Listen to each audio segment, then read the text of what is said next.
Okay, Succession fans, we already have looked at a few clips in my series. Today, we're going to look at a clip involving really crummy group process in multi-party negotiation, and we're going to extract some lessons on how to make better and wiser decisions.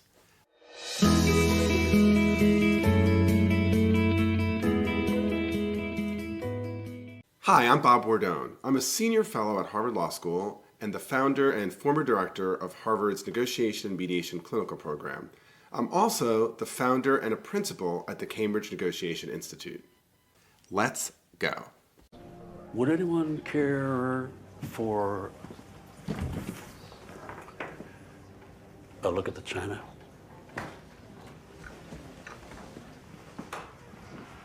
So the aim is we'd like to make an announcement today stating who we think will take over in the interim, ready for Monday. Right. And here's my position. I wonder if we don't want to take control of the plane here. Okay, so let's stop here. Here's what worked well.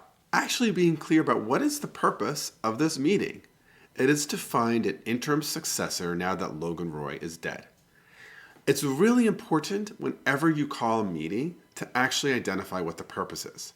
What is our purpose? Okay, this may sound really simple, but how many meetings have you been invited to where you're like, I don't know why I'm here, I don't know what the end product is or what the purpose is? What am I doing here? Identifying clearly purposes is really important. That's the worked well. Here's to do differently. We go from there immediately into a discussion about what people's positions are. And from a best practice, what I would say we first want to do is actually talk about what is the process by which we are going to make this decision. And specifically, the first thing we really should do is go around and have people talk about what from their perspective would be a good outcome in this selection. I don't mean who. I mean, what are people's interests here around selecting an interim CEO? As soon as we immediately talk substance, we're mired in a process-free situation that's going to result in a decision that is probably based on who's able to argue better or who's able to bully more. But let's see what happens. I guess the first thing is the Gojo deal. The board, the shareholders, everyone is very keen. No, exactly. And I tell you, I worry about the kids' commitment to the deal. If we called around the board, Frank, you'd hold a lot of sway on the interim appointment. They'd like senior management input, yeah. Right, and if the message we gave was to be, but that the kids are screw-ups and dipshits. Maybe not constitutionally well-equipped at this point to take on the role. Yeah. So let's just stop this. This is a micro point, but a really important one, which is that if you're thinking about messaging to somebody, you want to be able to message in a way that the other side can actually hear. Can you hear me? And so, in this case, messaging to the members of the board that the children of the founder of the company are, what was the word, dipshits, probably isn't going to be really effective.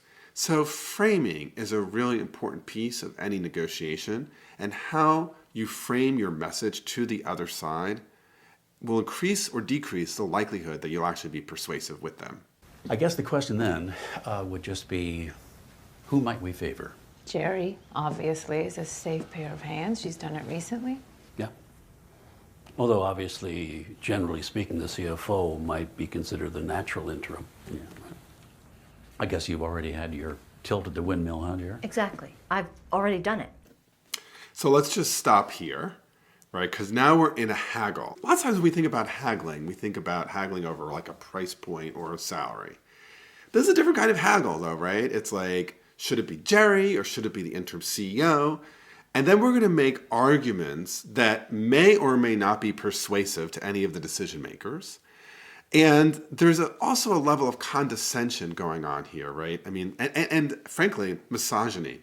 Okay, you're projecting like a lot of misogyny. You have an interim CEO calling the chief legal counsel dear. You've had your tilt at the windmill, dear, right? Not a good look. And quite successfully. And it's an interim role to do the deal. I'd get it done. Buckle you into your golden parachute, Carl. Well. Okay, but let's move from misogyny to ageism, essentially suggesting that Carl is out the door and ready to retire. Okay, yeah, it's framed as a golden parachute, but it's basically framed as see you later, bye, because you're old. What?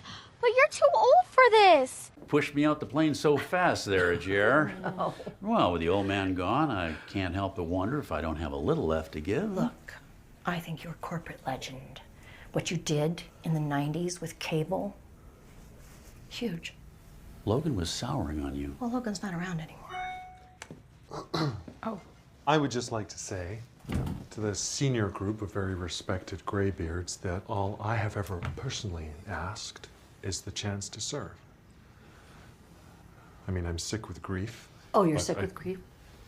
You might want to put down that fish taco. You're getting your melancholy everywhere. Very funny, but were the opportunity to arise, all I would say is that if there's a ring, my hat's in, respectfully. Well, I would just say, if we were to recommend you to the board, the question they might ask, can I frame the question for you, but as a friend? Sure. Just so you'd be, Sure. be prepared. The negative case would go, you're a clumsy interloper and no one trusts you.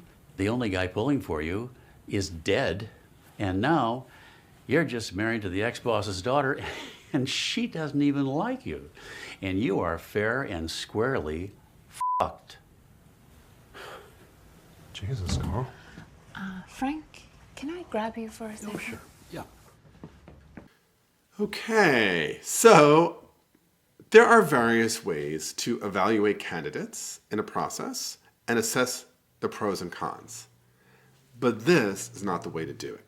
If you want to set up a process that will yield a consensus result, or at least yield the best possible decision, first, you want to identify what are the interests of the parties, or what are the criteria against which we're going to make our decision.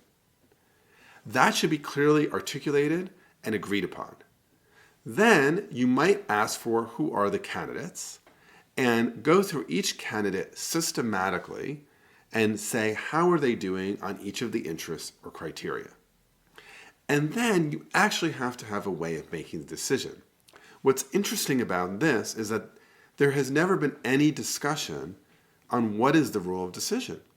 Is it majority? Is one person going to make the decision? Are we looking for a majority rule?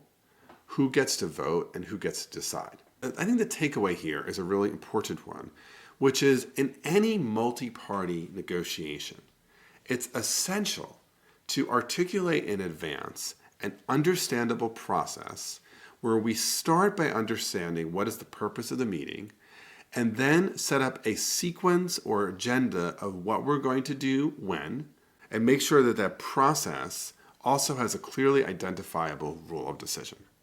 Okay, so whether you've seen this show or not, based on this clip, who do you think they should select and why? Let me know down in the comments. So here's one thing you definitely should select: this channel. Make sure you subscribe if you haven't, like this video, and be sure to ring the bell so you'll never miss a new video from me. I'm Bob Bordone with the Cambridge Negotiation Institute. Thanks for watching. Okay, it's not difficult to keep watching. Click, click.